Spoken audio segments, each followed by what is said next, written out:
اعوذ باللہ من الشیطان الرجیم بسم اللہ الرحمن الرحیم تنزیل الکتاب من اللہ العزیز الحکیم۔ اللہ نہایت رحمت والے بے حد رحم فرمانے والے کے نام سے۔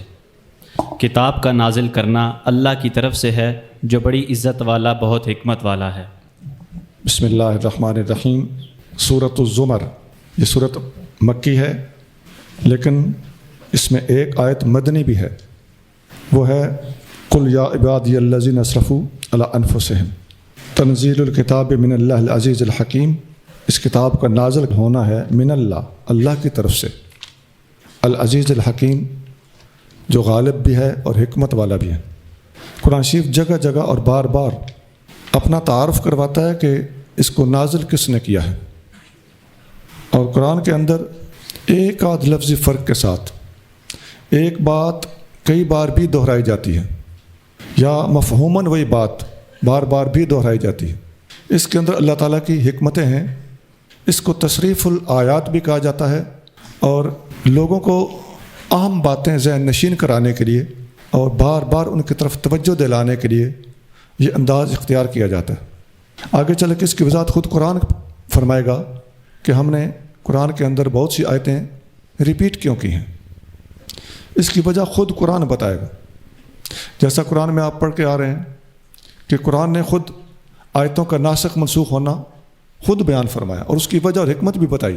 قرآن کا یک وقت نازل ہونا ایسا کیوں نہ ہوا، آہستہ آہستہ کیوں ہوتا رہا، اس کی وجہ اور حکمت بھی خود قرآن نے بتائی۔ یعنی قرآن نے کوئی قرض نہیں رہنے دیا، ہر بات کو بتا دیا، اور واقعات کو ریپیٹ کر کر کے دہرانا اس کی وجہ بھی خود بتائی ہے کہ ہم محبوب ہم آپ کے دل کو مضبوطی دینے کے لیے ایسی باتیں دہرا کر اور قصص اور واقعات آپ کے سامنے پیش کر کر کے آپ کے دل کو تگڑا کرتے ہیں۔ اور یہ جو تصریف الآیات ہے، اس کی حکمت آج آپ تھوڑا آگے چل کے پڑھ لیں گے۔ یہ تنزیل الکتاب ہے اللہ عزیز حکیم کی طرف سے۔ آگے چلیے۔ انا انزلنا الیک الکتاب بالحق فاعبد اللہ مخلصا لہ الدین۔ بے شک ہم نے آپ کی طرف حق کے ساتھ کتاب نازل فرمائی تو آپ اللہ کی عبادت کرتے رہیں، اسی کے لیے اپنی بندگی کو خالص رکھتے ہوئے۔ کتاب کا اترنا حق کے ساتھ ہے، نمبر 2 اللہ کی بندگی کرتے رہیے، نمبر 3 اللہ کی خاطر اخلاص اختیار کر کے بندگی کرتے رہیے۔ یہی روٹین تھی پہلے ہی نبی کریم صلی اللہ علیہ وآلہ وسلم کی، لیکن مزید تاکید، ساتھ کے ساتھ تاکید اللہ تعالیٰ اپنے محبوب صلی اللہ علیہ وآلہ وسلم کو ارشاد فرماتا ہے کہ محبوب اپنے صحابیوں کو، مسلمانوں کو بار بار نصیحت کرتے رہا کریں۔ ان ذکر تنفع المؤمنین، بار بار نصیحت کرنا مومنوں کو فائدہ دیتا ہے۔ جب حضور کریم صلی اللہ علیہ وآلہ وسلم کا بار بار بیان کرنا اور نصیحت کرنا مومنوں کو فائدہ دیتا ہے، تو جو حضور کا تعلق مومنوں کے ساتھ ہے، اللہ کا بھی ایک تعلق اپنے محبوب کے ساتھ ہے، وہ اپنے محبوب کی تربیت کر رہا ہے۔ آگے چلیے۔ الا للہ الدین الخالص والذین اتخذوا من دونه اولیاء ما نعبدهم الا ليقربونا الى الله زلفى ان الله يحكم بينهم فيما هم فيه يختلفون ان الله لا يهدي من هو كاذب كفار۔ لوگوں سن لو، خالص بندگی اللہ ہی کے لیے ہے، اور وہ لوگ جنہوں نے اللہ کے سوا شریک بنا رکھے ہیں کہتے ہیں کہ ہم ان کی عبادت نہیں کرتے مگر صرف اس لیے کہ یہ ہمیں اللہ کے قریب کر دیں۔ بے شک اللہ ان کے درمیان فیصلہ فرما دے گا جس چیز میں یہ اختلاف کر رہے ہیں۔ یقیناً اللہ رہنمائی نہیں فرماتا اسے جو نہایت جھوٹا بڑا ناشکرا ہو۔ جی، آیت کے 4 اجزاء ہیں، اور اس طرح آیت سمجھنا بالکل آسان ہے۔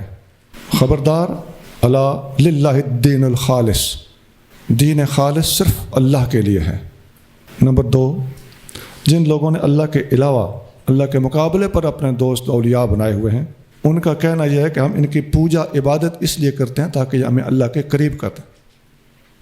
اس میں ان کی 2 غلطیاں ہیں۔ ایک تو یہ کہ اللہ کا قرب حاصل کرنے کے لیے اللہ نے بت نہیں بنائے، اللہ نے پیغمبر بھیجے ہیں، اللہ کے ولی ہوتے ہیں، اساتذہ ہوتے ہیں، اہل علم ہوتے ہیں، یہ اللہ کا قرب حاصل کرنے کا ذریعہ ہوتے ہیں۔ تو انہوں نے بتوں کو پکڑ لیا۔ دوسری غلطی یہ تھی کہ بتوں کو صرف مان نہ لیا، بتوں کی عبادت شروع کر دی۔ لفظ کیا کفار بولتے ہیں، ما نعبدہم، ہم تو ان کی عبادت اس لیے کرتے ہیں تاکہ ہمیں اللہ کے قریب کر دیں۔ یہ دوسرا ظلم. اس سے اگلا جزو ہے ان اللہ یحکم بینہم فیما ہم فیہ یختلفون. اللہ تعالیٰ جس معاملے میں یہ اختلاف کرتے ہیں اس کے بارے میں قیامت کے دن فیصلہ سنائے گا. نمبر 4 ان اللہ لا یہدی من ہوا کاذب کفار. اللہ تعالیٰ اسے ہدایت نہیں دیتا جو جھوٹا ہے ناشکرا ہے. لو أراد الله أن يتخذ ولدا لاصطفى مما يخلق ما يشاء سبحانه هو الله الواحد القهار. اگر اللہ اولاد بنانا چاہتا تو اپنی مخلوق میں سے جسے چاہتا ضرور چن لیتا. وہ پاک ہے، وہی اللہ ہے، ایک سب پر غالب. اللہ تعالیٰ چاہتا تو خود بیٹا بنا لیتا، لیکن نہ اس نے چاہا نہ ایسا ممکن ہے. ایسی باتیں فرض محال کے طور پر بیان کی جاتی ہیں، اور محال کا فرض کرنا کوئی حرج نہیں ہوتا. آگے چلیے. خلق السماوات والأرض بالحق يكبر الليل على النهار ويكبر النهار على الليل وسخر الشمس والقمر كل يجري لأجل مسمى ألا هو العزيز الغفار. اس نے آسمانوں اور زمینوں کو حق کے ساتھ پیدا فرمایا. وہ لپیٹتا ہے رات کو دن پر اور لپیٹتا ہے دن کو رات پر. اور اس نے کام میں لگا دیا سورج اور چاند کو، ہر ایک جاری ہے مقرر کی ہوئی مدت تک. خبردار، وہی بڑی عزت والا، بہت بخشنے والا ہے. آیت کے 4 اجزاء ہیں. اللہ نے آسمانوں اور زمین کو حق کے ساتھ پیدا کیا. نمبر 2 رات کو دن پر اور دن کو رات پر لپیٹتا ہے. نمبر 3 سورج اور چاند اس نے مسخر کیے ہوئے ہیں، اپنی ڈیوٹی پہ لگائے ہوئے ہیں. نمبر 4 ان میں سے ہر ایک اپنی مقررہ مدت تک کے لیے جاری ہے. نمبر 5 خبردار، اللہ ہی غالب ہے، غفار ہے. آگے جی. خلقكم من نفس واحدة ثم جعل منها زوجها وأنزل لكم من الأنعام 8 أزواج يخلقكم في بطون أمهاتكم خلقا من بعد خلق في ظلمات 3 ذلكم الله ربكم له الملك لا إله إلا هو فأنى تصرفون. اس نے تم سب کو ایک جان سے مخلوق فرمایا، پھر اسی سے اس کا جوڑا پیدا کیا اور اپنی قدرت سے تمہارے لیے چوپایوں میں سے 8 نر و مادہ اتارے. وہ تمہیں بناتا ہے تمہاری ماؤں کے پیٹ میں، ایک پیدائش کے بعد دوسری پیدائش 3 تاریکیوں میں. یہ ہے عظمت والا اللہ تمہارا رب، اسی کی سلطنت ہے، اس کے سوا کوئی معبود نہیں. پھر تم کہاں حق سے پھیرے جا رہے ہو. ایک جان سے پیدا کیا، پھر اسی میں سے اس کے زوج کو پیدا کیا. یعنی زوج کا لفظ مرد عورت دونوں کے لیے استعمال ہوتا ہے. پھر فرمایا تمہارے لیے 8 جوڑے جانوروں کے پیدا کیے. وہ 8 ازواج جن کا ذکر پہلے سورۃ انعام میں گزر چکا ہے. آگے فرمایا تمہیں تمہاری ماؤں کے پیٹوں میں خلق کرتا ہے، ایک خلق کے بعد دوسری خلق. یعنی تمہاری بڑھوتری اور گروتھ جس طرح ہوتی ہے، وہ 3 قسم کے اندھیروں کے اندر تمہیں رکھا جاتا ہے. اور یہی ہے وہ تمہارا رب جس کی بادشاہی ہے. پھر فرمایا لا الہ الا ہو، اس کے علاوہ کوئی معبود نہیں. آخر میں فرمایا فأنا تصرفون، تم کہاں منہ پھیر کے جا رہے ہو. حضرت ابن عباس رضی اللہ تعالیٰ عنہ نے یہ جو 3 قسم کے اندھیروں میں بچہ پرورش پاتا ہے ان کو بیان کیا ہے کہ ایک اندھیرا، اندر دوسرا اندھیرا، اندر رحم کے اندر تیسرا اندھیرا. یہ آپ کا فرمان ابن جریر میں ہے اسی آیت کے تحت. آگے چلیے. إن تكفروا فإن الله غني عنكم ولا يرضى لعباده الكفر وإن تشكروا يرضه لكم ولا تزر وازرة وزر أخرى ثم إلى ربكم مرجعكم فينبئكم بما كنتم تعملون إنه عليم بذات الصدور. اگر تم کفر کرو تو بے شک اللہ تم سے بے نیاز ہے اور وہ اپنے بندوں کے لیے کفر کو پسند نہیں فرماتا. اور اگر تم شکر کرو تو وہ اسے پسند فرماتا ہے تمہارے لیے، اور کوئی بوجھ اٹھانے والا کسی دوسرے کا بوجھ نہ اٹھائے. پھر تم سب کا لوٹنا تمہارے رب ہی کی طرف ہے، تو وہ تمہیں خبر دے گا اس چیز کی جو تم کرتے تھے. بے شک وہ سینوں کی باتوں کو خوب جاننے والا ہے. اگر تم ناشکری کرو گے یا کفر کرو گے فإن اللہ غنی عنکم، اللہ تم سے بے نیاز ہے، اللہ کا کچھ بگاڑ نہ سکو گے. آگے فرمایا ولا یرضی لعبادہ الکفر، اللہ تعالیٰ اپنے بندوں کے کفر پر راضی نہیں ہے. اور مسلمانوں کے لیے بھی یہ سبق ہے کہ رضا بالکفر کفر ہوتا ہے. آگے فرمایا وَإِن تَشْكُرُوا يَرْضَهُ لَكُمْ، اگر تم اس کا شکر ادا کرو گے يَرْضَهُ لَكُمْ، وہ تمہاری اس بات پر راضی ہو جائے گا. آگے فرمایا وَلَا تَزِرُ وَازِرَةٌ وِزْرَ أُخْرَىٰ، کوئی بندہ کسی دوسرے کا بوجھ نہیں اٹھا سکتا. بوجھ اٹھانا اور ہے، اور اپنا بوجھ اپنے پر، اس کا بوجھ اس پر، اس چیز کو مینٹین رکھتے ہوئے کسی کے لیے سفارش یا شفاعت کر دینا اور چیز ہے. یہ جو عیسائیوں کے ہاں کفارے کا کانسیپٹ ہے، یہ آیت اس کے خلاف جاتی ہے. ان کا عقیدہ یہ ہے کہ مسیح علیہ السلام نے پوری انسانیت کا بوجھ اپنے اوپر اٹھا لیا اور سولی چڑھ کے انسانوں کے گناہوں کا کفارہ بنے. کسی کی جگہ پہ دوسرے کو سزا دینا، یہ اس پہ بوجھ لادنا ہوتا ہے. تو بڑی شفاف صورتحال ہے. اب کفارے کا نظریہ پیش کرنے سے لوگوں کو اچھی طرح سمجھ آ جائے گی اس آیت کا مطلب کیا ہے. اتنے سوا ٹھہرتے بھی نہیں. ثم الی ربکم مرجعکم، پھر تمہارے رب کی طرف تمہارا پلٹنا ہے. فینبئکم بما کنتم تعملون، وہ تمہیں بتائے گا تم کیا عمل کرتے رہے. انہ علیم بذات الصدور، وہ دلوں کے احوال سے آگاہ ہے. آگے چلیے. وَإِذَا مَسَّ الْإِنسَانَ ضُرٌّ دَعَا رَبَّهُ مُنِيبًا إِلَيْهِ ثُمَّ إِذَا خَوَّلَهُ نِعْمَةً مِّنْهُ نَسِيَ مَا كَانَ يَدْعُو إِلَيْهِ مِنْ قَبْلُ وَجَعَلَ لِلَّهِ أَندَادًا لِيُضِلَّ عَنْ سَبِيلِهِ قُلْ تَمَتَّعْ بِكُفْرِكَ قَلِيلًا إِنَّكَ مِنْ أَصْحَابِ النَّارِ. اور جب انسان کو کوئی تکلیف پہنچتی ہے تو وہ اپنے رب کو پکارتا ہے اسی کی طرف رجوع کرتا ہوا. پھر جب اللہ اپنی طرف سے اسے کوئی اپنی نعمت عطا فرما دے تو وہ اس تکلیف کو بھول جاتا ہے جس کے لیے اس سے پہلے وہ اللہ کو پکارتا تھا، اور اللہ کے لیے شریک ٹھہرانے لگتا ہے تاکہ دوسروں کو بھی اللہ کی راہ سے بہکا دے. آپ فرما دیں تھوڑا سا فائدہ اٹھا لے اپنے کفر کے ساتھ، بے شک تو دوزخ والوں میں سے ہے. جی آسان آیت، آگے چلیے. أَمَّنْ هُوَ قَانِتٌ آنَاءَ اللَّيْلِ سَاجِدًا وَقَائِمًا يَحْذَرُ الْآخِرَةَ وَيَرْجُو رَحْمَةَ رَبِّهِ قُلْ هَلْ يَسْتَوِي الَّذِينَ يَعْلَمُونَ وَالَّذِينَ لَا يَعْلَمُونَ إِنَّمَا يَتَذَكَّرُ أُولُو الْأَلْبَابِ. کیا وہ مومن جو شب کے اوقات میں عبادت گزار ہے، سجود اور قیام کرتے ہوئے آخرت سے ڈرتا ہے اور اپنے رب کی رحمت کی امید رکھتا ہے، آپ فرما دیجئے کیا برابر ہیں وہ لوگ جو جانتے ہیں اور وہ لوگ جو نہیں جانتے؟ نصیحت قبول کرنے والے تو عقل مند ہی ہیں. جو بندہ رات کی گھڑیوں میں اللہ کی بارگاہ میں سجدہ ریز ہوتا ہے، قیام کرتا ہے اور آخرت میں اللہ کے سامنے جواب دہ ہونے کا دل میں خوف رکھتا ہے اور اس کی رحمت کا امیدوار ہے، تو یہ ایک بندے کی صفت، ایک تو بندہ ہے ان خوبیوں کا حامل. اب فرمایا قل هل يستوي الذين يعلمون والذين لا يعلمون، اے محبوب فرما دیجئے کیا جاننے والے اور نہ جاننے والے برابر ہو سکتے ہیں. جو آیت کا پچھلا جزو ہے اس کے اندر تو قیام لیل، خوف خدا اور امید رحمت، اس کا تذکرہ ہے. اب اگلے حصے میں فرمایا جا رہا ہے کہ کیا علم والے اور بے علم برابر ہو سکتے ہیں. پتہ چلتا ہے کہ علم کا تقاضا عمل ہے. جو یہ سارے کام کرتا ہے، قیام لیل کرتا ہے، اللہ سے ڈرتا ہے اور رحمت کا امیدوار ہے، تو بظاہر تو یہ عمل ہے، لیکن یہ عمل نتیجہ کس کا ہے؟ علم کا. تو اب آگے اس سوٹیبلٹی کے حوالے سے فرمایا کہ علم والے اور بے علم برابر نہیں ہو سکتے. انما یتذکر اولو الالباب، عقل والے ہی نصیحت پکڑتے ہیں. ایک نوجوان کے پاس نبی کریم صلی اللہ علیہ وسلم تشریف لے گئے. اس پر موت کا وقت تھا. آپ علیہ الصلوۃ والسلام نے پوچھا کیف تجدک، اپنے آپ کو کیسا پاتے ہو؟ قال واللہ یا رسول اللہ انی ارجو اللہ و انی اخاف ذنوبی، اللہ کی قسم یا رسول اللہ، اللہ سے امید بھی ہے اور گناہوں کی وجہ سے ڈرا ہوا بھی ہوں.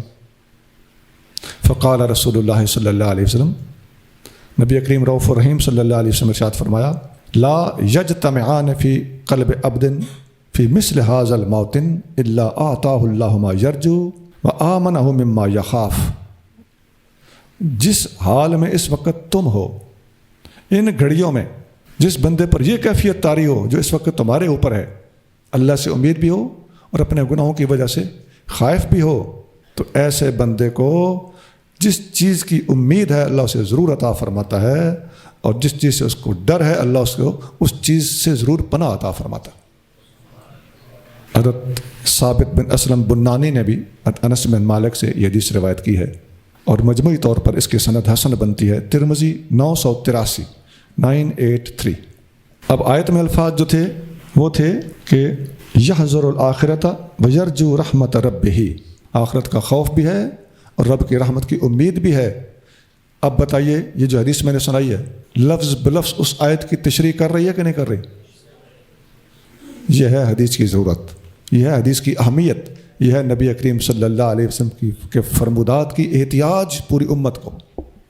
حضرت تمیم داری رضی اللہ تعالیٰ عنہ فرماتے ہیں کہ نبی کریم رؤوف الرحیم صلی اللہ علیہ وسلم نے ارشاد فرمایا من قرأ بمئۃ آیۃ فی لیلۃ، جس بندے نے روزانہ 100 آیتیں تلاوت کیں، 100 آیتیں روزانہ، یہ تقریباً آدھا پارا 2.5 پاؤ بنتے ہیں، آدھا پارا تقریباً لگا لیں۔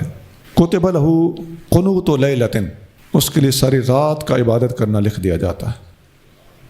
مسند احمد 16958 16958۔ یہ اس آیت کا جو پہلے الفاظ تھے امن ہو وقانت آنا اللیل ساجدن، یہ ان الفاظ کی تفسیر ہے۔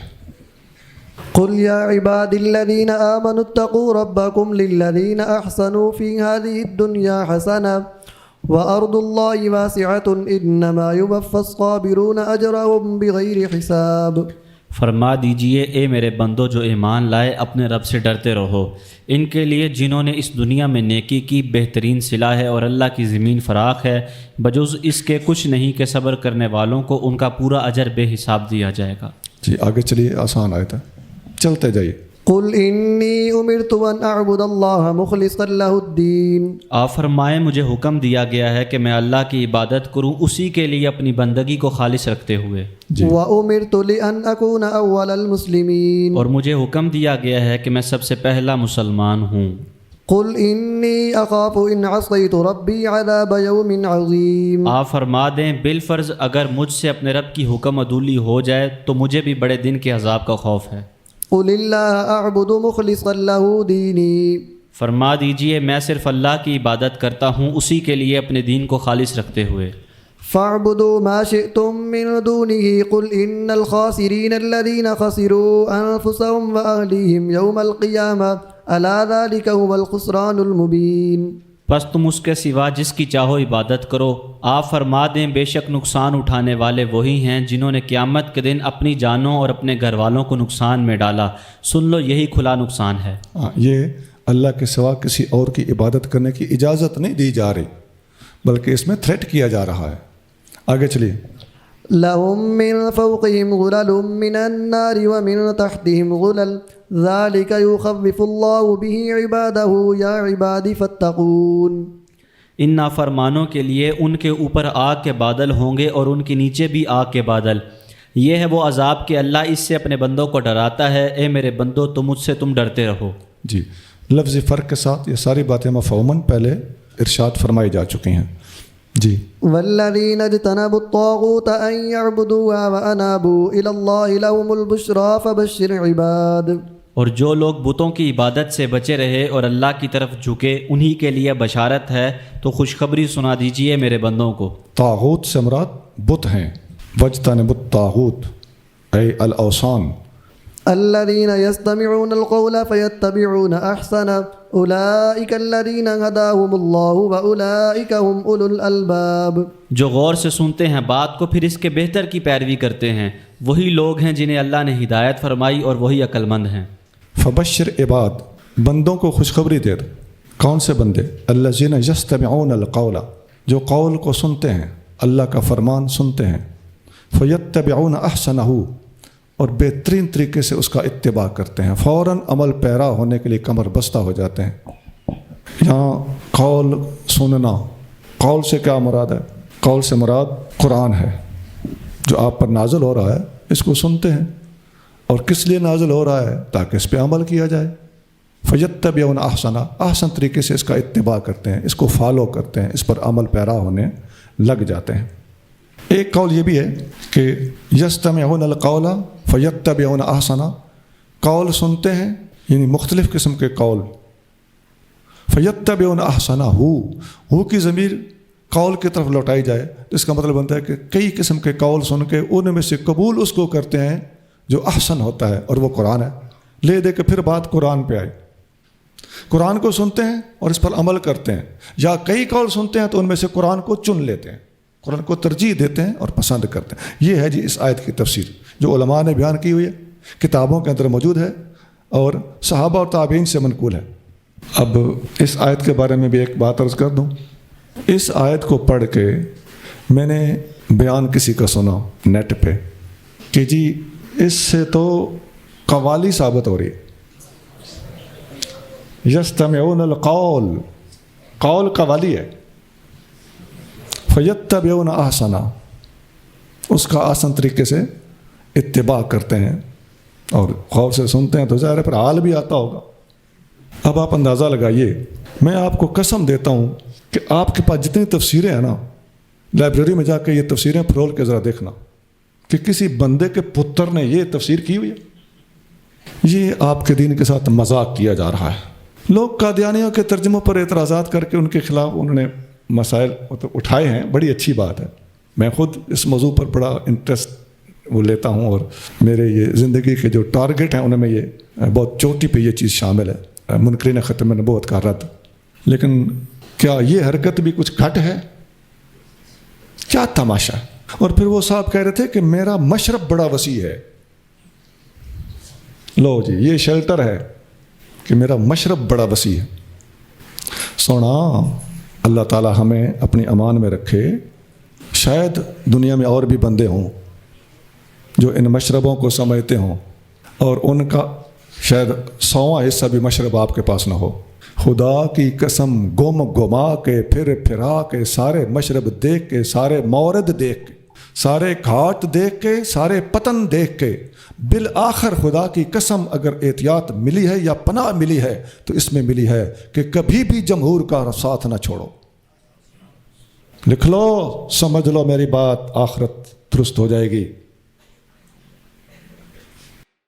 ظاہر ہے جو اجماع سے ہٹا ہوا ہے، جمہور سے ہٹا ہوا ہے، قرآن و سنت کی وہ تعبیرات جو امت کی مختارات ہیں ان سے ہٹا ہوا ہے، وہ وسیع المشربی کا ہی بہانہ بنائے گا نا۔ تو کیا تیرے مشرب میں قادیانی بھی پاس ہیں؟ تیرے مشرب میں ہندو بھی پاس ہیں؟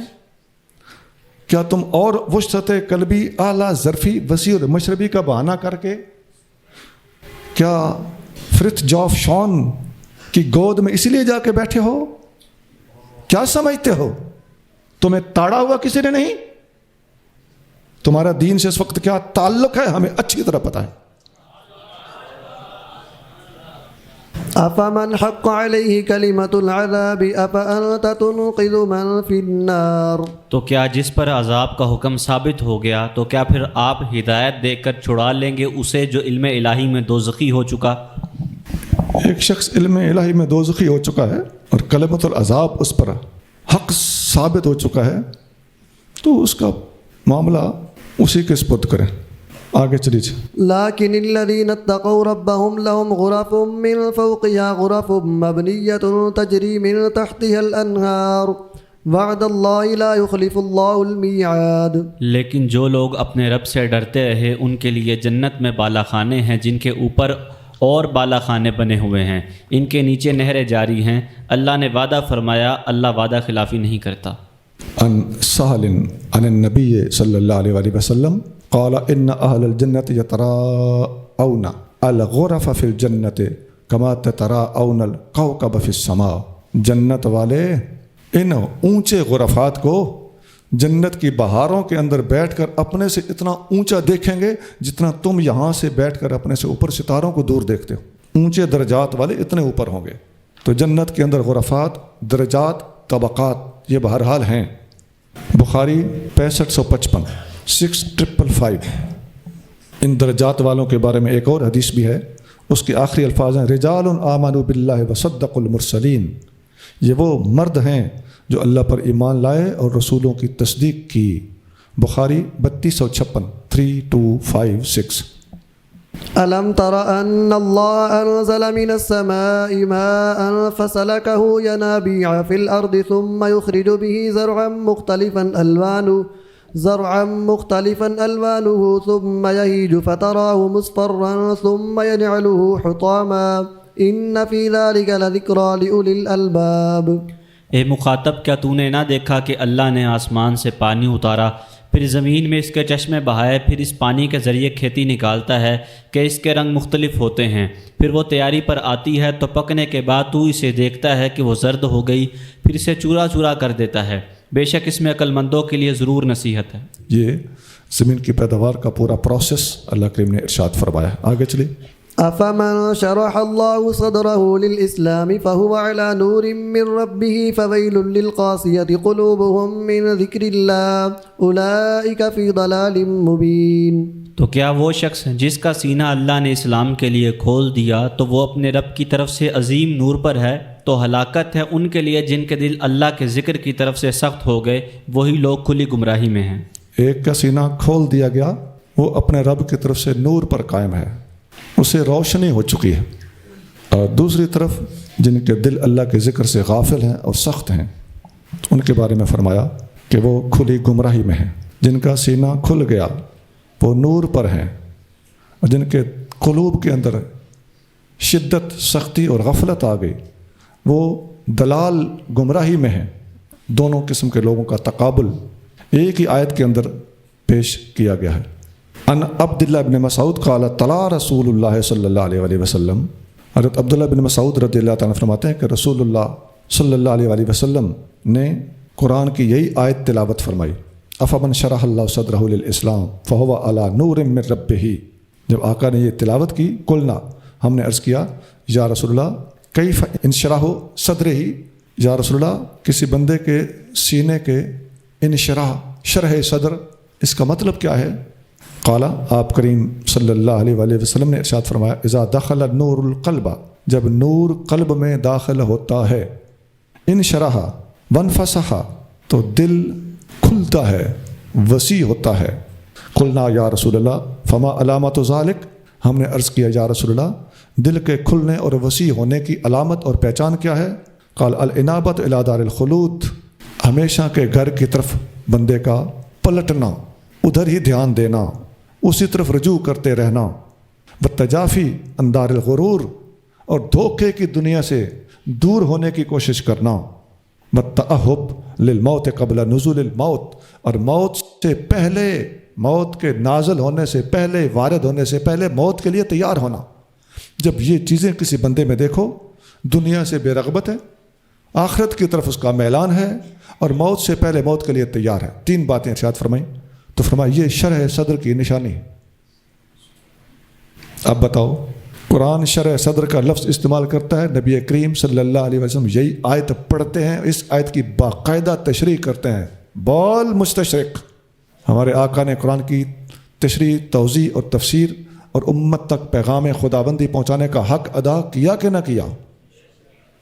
ابن جریر حسن لطرقہ، الله نزل أحسن الحديث كتابا متشابها مثاني تقشعر منه جلود الذين يخشون ربهم ثم تلين جلودهم وقلوبهم إلى ذكر الله ذلك هدى الله يهدي به من يشاء ومن يضلل الله فما له من هاد۔ اللہ نے اتارا بہترین کلام، ایسی کتاب جس کی سب باتیں آپس میں ایک جیسی ہیں، بار بار دہرائی ہوئی، اس سے رونگٹے کھڑے ہو جاتے ہیں ان لوگوں کے جسموں پر جو اپنے رب سے ڈرتے ہیں، پھر ان کی کھالیں اور ان کے دل نرم ہو جاتے ہیں اللہ کے ذکر کی طرف۔ یہ اللہ کی ہدایت ہے، جسے چاہے اس کے ذریعے رہنمائی فرماتا ہے، اور جسے اللہ گمراہ کر دے تو اسے کوئی ہدایت دینے والا نہیں۔ یہ وہ آیت ہے جس کے بارے میں نے سورت کے آغاز میں آپ کو متوجہ کیا تھا۔ اللہ نزل احسن الحدیث، اللہ نے سب سے بہترین ارشاد نازل کیا۔ وہ کیا ہے؟ کتاباً متشابہاً مثانیہ، کتاب ہے جو متشابہ، جس کے اندر باتیں ایک جیسی ہیں، مثانی جو بار بار دہرائی جاتی ہیں۔ یہ جو قرآن کے اندر آپ کو مفہوم کی تکرار، لفظوں میں فرق ہوتا ہے، اور ایک ایک واقعہ کو بار بار ریپیٹ کرنا نظر آتا ہے، جس کو میں تصریف الآیات کا نام بھی دے کے آ رہا ہوں، آیتوں کو بار بار پھیرنا، اس کا قرآن کے اندر وجود اور اس کی حکمت سب کچھ بیان کیا جا رہا ہے۔ اور پھر ہوتا کیا ہے؟ فرمایا تقشعر منہ جلود الذین یخشون ربہم، ان آیتوں کو پڑھ پڑھ کے، سن سن کے اللہ سے ڈرنے والے، اپنے رب کا خوف رکھنے والے بندوں کے جسموں پر، ان کی جلد پر کپ کپی طاری ہو جاتی، لرزہ طاری ہو جاتا ہے۔ قرآن سن کر دل پہ لرزہ طاری ہو تو سمجھ جاؤ کہ ایمان کی علامت اور پہچان ہے، اس بندے کے اندر خوف خدا موجود ہے۔ نبی کریم رؤوف الرحیم صلی اللہ علیہ وآلہ وسلم جب قرآن تلاوت کرتے تو جیسی جیسی آیتیں ہوتی ویسی ویسی کیفیت آقا پر طاری ہوتی تھی۔ اور ایک بات میں نے بہت شروع میں بتائی تھی کہ چلو جو بندہ قرآن کو سمجھ رہا ہے اس کو تو قرآن کا مفہوم سمجھ کر اس کے بدن و قلب کے اوپر کپ کپی طاری ہو گئی، لیکن آپ نے دیکھا کہ بچہ بھی قرآن پڑھ کے جھومتا ہے، اور کبھی ہم نے نہیں دیکھا کہ بچوں کو بتایا جاتا ہو کہ بیٹا تم نے قرآن پڑھنا ہے تو آگے پیچھے جھومنا ہے یا دائیں بائیں جھومنا ہے۔ قرآن کے اندر آٹومیٹکلی وہ کشش ہے کہ دنیا کی کوئی اور کتاب نہیں جس کا پڑھنے والا پڑھتے وقت جھومتا ہو، قرآن ہی واحد کتاب ہے جس کو پڑھنے والا بچہ بھی ہو تو وہ جھومتا ہے۔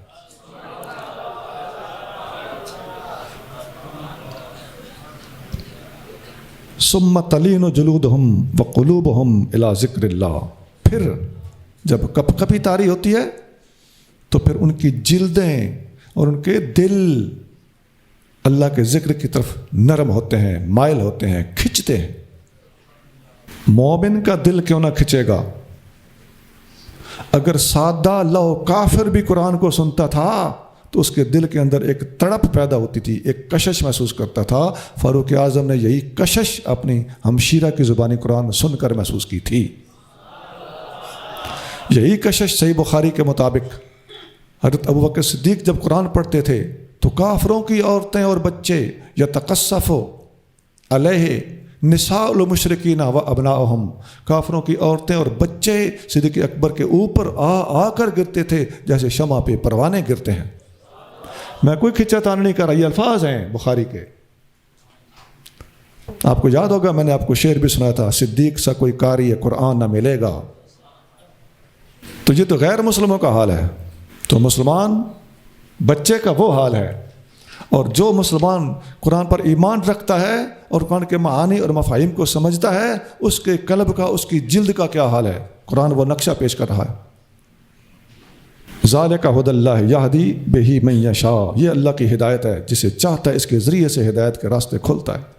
ومن یضلل اللہ فما لہ من ہاد، جسے اللہ گمراہ کرے اس کو کوئی ہدایت نہیں دے سکتا۔ اب حدیثیں سنیے۔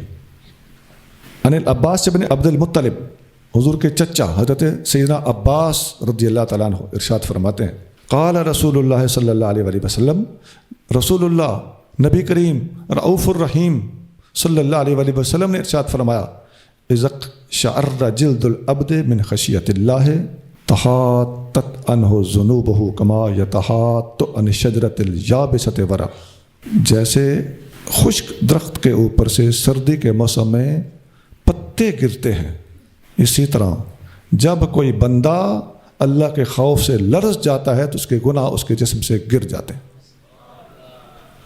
اور ایک روایت میں آپ ہی ارشاد فرماتے ہیں، اذا اقشعر جلد العبد من خشیت اللہ حرمہ اللہ علی النار، جب کسی بندے کی جلد کانپ جاتی ہے اللہ کے خوف سے، اللہ اس پر جہنم کی آگ حرام کر دیتا ہے۔ اس کی سند حسن ہے۔ بغوی جلد 4 صفحہ 13 4/13۔ ایک اور بھی پہلو ہے، حضرت قتادہ تابعی فرماتے ہیں کہ ھذا نعت اولیاء اللہ نعتہم اللہ، یہ شان اللہ کے ولیوں کی ہے جو اللہ نے بیان کی، بأن تقشعر جلودہم و تطمئن قلوبہم بذکر اللہ، کہ ان کی جلدوں کا کانپنا اور ان کے دلوں کا مطمئن ہونا اللہ کے ذکر کے ذریعے سے ہوتا ہے۔ اور ولم ینعتہم بذہاب عقولہم، لیکن فرمایا یہ بات یاد رکھنا کہ ان کے اوپر لرزہ طاری ہونے کی بات ہو رہی ہے، ان کے پاگل ہو جانے کی بات نہیں ہو رہی۔ اور والغشیان علیہم، ان پر غشی آ جانے کی بات نہیں ہو رہی۔ انما ذالک من اہل البدع وہو من الشیطان، اس قسم کی حرکتیں بدعتیوں کا کام ہے اور یہ شیطان کی طرف سے ہوتا ہے۔ یہ جو پھڑک کے ڈھے پر گر جاتے ہیں نا لوگ، ان کی مخالفت ہو رہی۔ حضرت عبداللہ بن عروہ بن زبید یہ فرماتے ہیں قلت لجدتی اسماء بنت ابی بکر، میں نے اپنی دادی حضرت اسماء بنت ابی بکر سے کہا، صدیق اکبر کی بیٹی اسماء رضی اللہ عنہا، ان سے سوال ہوا اور سوال پوتا کر رہا ہے. دیکھو علم سیکھنے کا شوق ہوتا تھا نا، اور پتہ ہوتا تھا کہ میری دادی عالمہ ہے. کیف کان اصحاب رسول اللہ صلی اللہ علیہ وآلہ وسلم یفعلون اذا قرئ علیہم القرآن، نبی کریم صلی اللہ علیہ وسلم کے صحابہ پر جب قرآن پڑھا جاتا تھا تو ان کا رد عمل کیا ہوتا تھا، وہ کیا کرتے تھے؟ قالت، انہوں نے جواب دیا، کانو کما انعتہم اللہ عز وجل، وہ کرتے تھے جو شان ان کی اللہ نے قرآن میں بیان کی ہے. وہ کیا ہے؟ تدمع اعینہم وتقشعر جلودہم، ان کی آنکھوں سے آنسو جاری ہوتے تھے اور ان کے جسموں پر کپ کپی طاری ہو جاتی تھی. قال فقلت لها، حضرت عبداللہ بن عروہ کہتے ہیں میں نے اپنی دادی جان سے مزید پوچھا، ان ناسا اليوم اذا قرئ علیہم القرآن خر احدہم مغشیا علیہ، آج ایسا ہوتا ہے کہ میں نے دیکھا ہے کہ کچھ بندوں کے سامنے جب قرآن پڑھا جاتا ہے تو وہ غش کھا کے قرآن کے اوپر ہی گر جاتے ہیں، یا قرآن سن کر اس تلاوت پر گر جاتے ہیں، تلاوت کی وجہ سے گر جاتے ہیں. تو فقالت، اسماء بنت ابی بکر صدیق نے جواب دیا، اعوذ باللہ من الشیطان الرجیم. بس سوال کیا تھا؟ قرآن سن کے لوگوں پر حال آ جاتا ہے، جواب کیا ہے؟ اعوذ باللہ من الشیطان الرجیم. بات ختم، آگے کچھ نہیں بولے.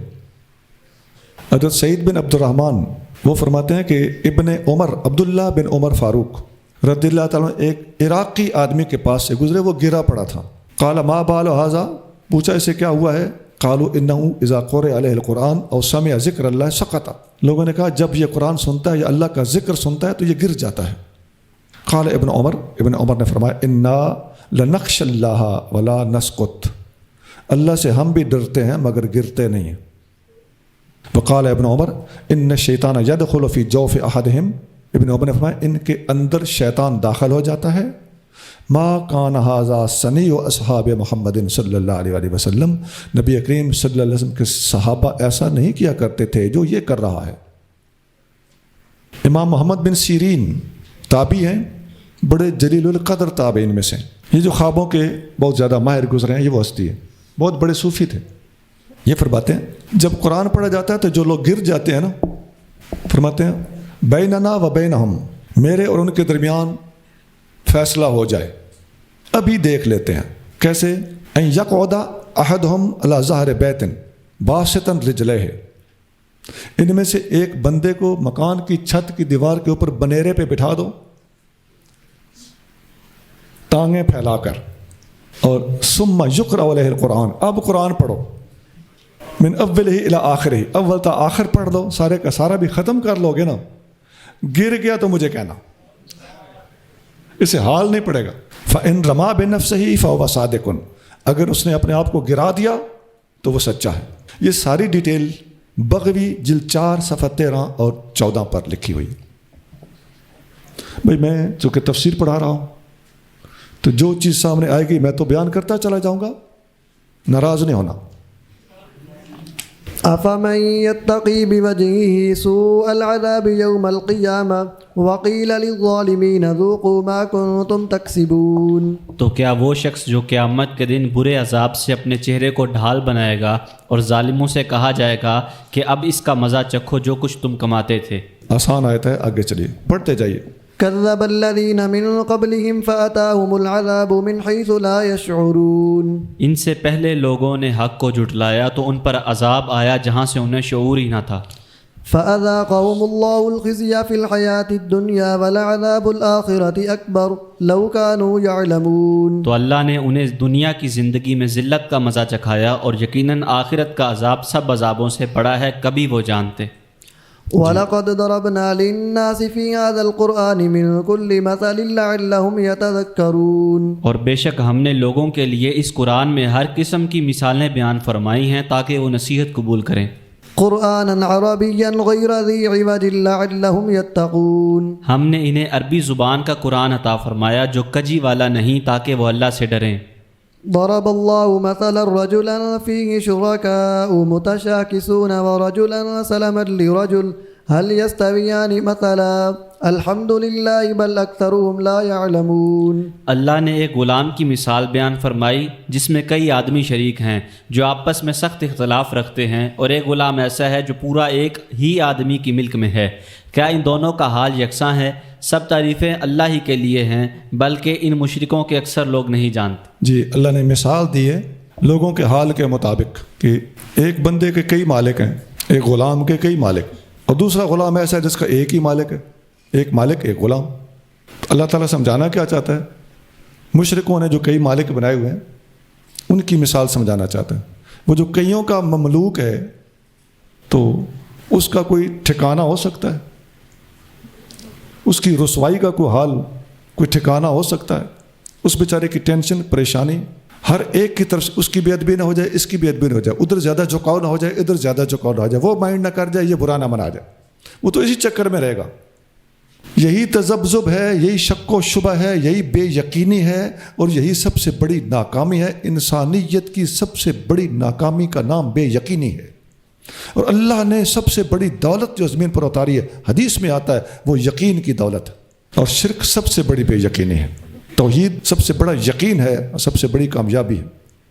لوگ یکسوئی کے لیے پریکٹسز کرتے ہیں، دیوار میں نقطہ لگا کے اس کو دیکھتے رہتے ہیں، کالی مرچیں ٹھوک کے ان کو دیکھتے رہتے ہیں، ٹیلی پیتھیاں سیکھتے رہتے ہیں۔ خدا کی قسم، توحید کا عقیدہ اتنا مضبوط اور یقین دہ عقیدہ ہے کہ کوئی ہیپناٹزم مجال نہیں رکھتا کہ اس کے قریب دم مار سکے، اور کوئی ٹیلی پیتھی طاقت نہیں رکھتی کہ اس کے قریب پھٹک سکے۔ إنك ميت وإنهم ميتون۔ بے شک آپ پر موت آنی ہے اور یقیناً انہیں بھی مرنا ہے۔ انک میت، مرزا قادیانی نے پھر ایشو کھڑا کر دیا۔ وہ کہتا ہے جی اس آیت سے ثابت ہے کہ عیسیٰ علیہ السلام فوت ہو چکے ہیں۔ وہ کیسے؟ کہ نبی کریم صلی اللہ علیہ وآلہ وسلم کو کہا جا رہا ہے کہ آپ نے بھی وفات پانی ہے، وَإِنَّهُمْ مَيِّتُونَ، انہوں نے بھی وفات پانی ہے۔ تو انہوں نے، اس سے مراد حضور کے پہلے والے سارے نبی ہیں۔ اچھا چلو، اب انہم میں ہم کی ضمیر کا لوٹنا کدھر کو ہے اس بات کو رہنے دیں۔ انک میتن، آپ نے وفات پانی ہے، اس کا ترجمہ یہ ہے۔ میت آپ کو پتہ ہے نا، فوت شدہ کو بھی کہتے ہیں۔ اگر میت واحد ہے اور میتون اس کی جمع ہے، ایسا ہی ہے کہ نہیں؟ اب میت کا معنی اگر ہو کہ وہ سارے نبی فوت ہو چکے ہیں، تو یہ تو میت اور میتون میں کوئی فرق نہیں ہے، صرف واحد اور جمع کا فرق ہے۔ تو میتون کا معنی وہ فوت ہو چکے، تو میت جو حضور کے لیے لفظ بولا جا رہا ہے کہ آپ نے بھی وفات پانی ہے، تو اس لفظ کی روشنی میں تو حضور علیہ السلام کی وفات اس کا مطلب ادھر ہی ہو چکی ہے۔ حالانکہ اس میں آقا کی وفات بعد میں ہونی تھی، جس کو ایڈوانس اناؤنس کیا جا رہا ہے، اور میت انبیاء کے حق میں ہو تو وہ فوت شدہ ثابت ہو جائیں، تو پھر تو نبی کریم صلی اللہ علیہ وسلم بھی، فرضی بات کر رہا ہوں، اس مفروضے کی بنا پر پھر تو آقا بھی فوت شدہ ثابت ہو جائیں گے۔ دیکھیے غور کرنا پڑا نا بات کو سمجھنے کے لیے۔ لیکن ان لوگوں کی خدا کی قسم میں نے بہت تجربہ کیا، ان کی مت ماری ہوئی ہے۔ اور جب نبی کریم رؤوف الرحیم صلی اللہ علیہ وآلہ وسلم کا وصال پرملال ہوا تھا، تو صدیق اکبر نے جو خطبہ دیا تھا، تو پہلے آپ کو چوتھے پارے میں سورۃ آل عمران پڑھاتے وقت یہ آیت سنائی تھی کہ وما محمد الا رسول قد خلت من قبلہ الرسل، کہ محمد کریم صلی اللہ علیہ وآلہ وسلم رسول ہیں اور آپ سے پہلے بھی رسول جاتے رہے ہیں۔ تو وہاں میں نے اس کی پوری ڈیٹیل بتائی تھی، لیکن وہاں آپ کو یہ آیت نہیں سنائی تھی کہ صدیق اکبر نے اس آیت کے ساتھ یہ آیت بھی تلاوت کی تھی، جس سے نبی کریم صلی اللہ علیہ وسلم کا ایک نہ ایک دن دنیا سے پردہ فرمانا صدیق اکبر نے ثابت کیا تھا۔ تو یہ تو آیت کے نزول کے وقت حضور صلی اللہ علیہ وسلم پر آنے والی وفات ان فیوچر، مستقبل کے اندر اس کی بات تھی، نہ یہ کہ بالفعل اسی وقت آپ کا وصال ہو چکا ہو۔ اور یہ وصال ہو چکا ہونا یہ قادیانی کے استدلال کا لازماً مدعا ہے، اس کا رزلٹ یہ بنتا ہے۔